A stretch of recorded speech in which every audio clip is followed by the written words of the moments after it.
The Galactic Council's war room buzzed with the electronic chatter of a dozen species, each more technologically advanced than the last.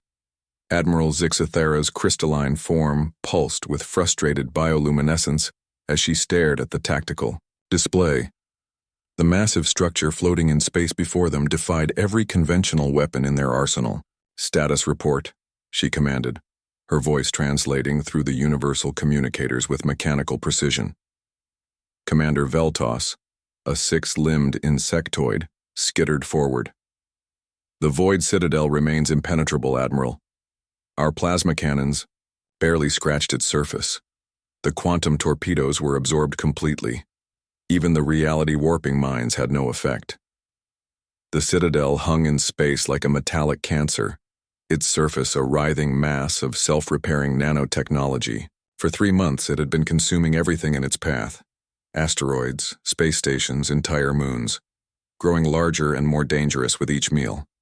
The ancient AI that controlled it had awakened from eons of slumber with an insatiable hunger for matter and energy. "What about the hegemony's new dimensional disruptors?" Admiral Zixathera asked. "Useless," reported Captain Mordun, his energy being form flickering with disappointment. "The Citadel's adaptive shielding evolved countermeasures within minutes." As the Council debated increasingly desperate strategies, a small maintenance shuttle approached the command vessel.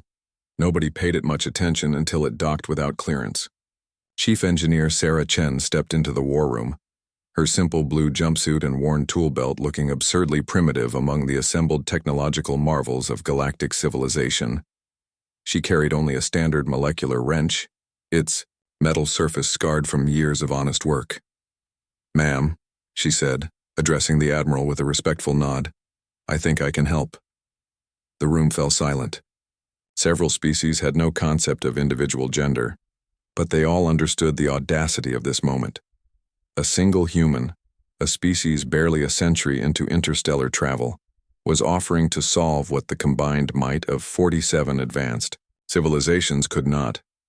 Admiral Zixathera's bioluminescence shifted to amused yellow. "Human, we appreciate your enthusiasm, but our greatest minds have exhausted every possibility." Sarah stepped closer to the tactical display, studying the Citadel's structure with the practiced eye of someone who had spent decades fixing broken things. "With respect, Admiral, sometimes the greatest minds overthink the problem." She pointed to a section near the Citadel's core. "See this junction here? That's not just a structural support, it's a primary data conduit. The AI routes all its replication commands through that single nexus." Commander Veltos chittered dismissively.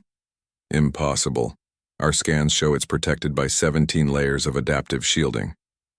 "Your scans are right," Sarah agreed, "but you're thinking like conquerors, not mechanics. You don't need to destroy the junction, you just need to disconnect it." She hefted her wrench, its simple design seeming almost primitive in the high-tech environment. "This is a molecular-level adjustable tool. It can interface with any known material structure. I don't need to break through the shields, I need to get close enough to manually disconnect the coupling." The alien officers exchanged glances, their various forms of communication creating a symphony of doubt. "The radiation would kill any organic being within 1,000 kilometers, Captain Mordun protested. "Then I wear a radiation suit. The gravitational shear would tear apart any ship attempting to approach. Then I go on foot, EVA suit, magnetic boots, and a prayer." "Human." Admiral Zixathera's voice carried the weight of 47 worlds. "Even if you could somehow reach the junction, one wrench cannot—" "Ma'am," Sarah interrupted gently. "With respect, one wrench built every ship in this fleet. One wrench at a time, one bolt at a time, one connection at a time. The Citadel's AI is incredibly sophisticated, but at its core it's still just machinery. And all machinery can be fixed, or unfixed." 2 hours later, Sarah Chen drifted through space in a borrowed atmospheric suit, her magnetic boots clanking against the Citadel's hull. The massive structure continued its consumption of a nearby asteroid, seemingly unaware of the tiny human crawling across its surface. The radiation levels were lethal. The gravitational fields threatened to crush her with each step. The hull itself writhed with defensive nanobots that tried to dissolve her suit. But Sarah had worked in worse conditions. She'd once repaired a fusion reactor while it was actively melting down, and she'd fixed life support systems in the vacuum of space more times than she could count. She found the junction exactly where she'd predicted, a seemingly innocuous coupling buried beneath layers of protective plating. The advanced shielding that had stymied the fleet's most powerful weapons offered no resistance to a simple tool, manually adjusting a physical connection. Sarah's wrench found purchase on the molecular level fastening. With the same steady precision she'd used to fix countless machines throughout her career, she began to turn. The coupling loosened. Data streams flickered. For a moment, the vast AI consciousness that controlled the Citadel experienced something it had never known in eons. Of existence, confusion. One more turn. The junction disconnected with an almost anticlimactic click. Across the massive structure, replication commands failed to reach their destinations. The consuming nanoswarms froze in place. The adaptive shields collapsed.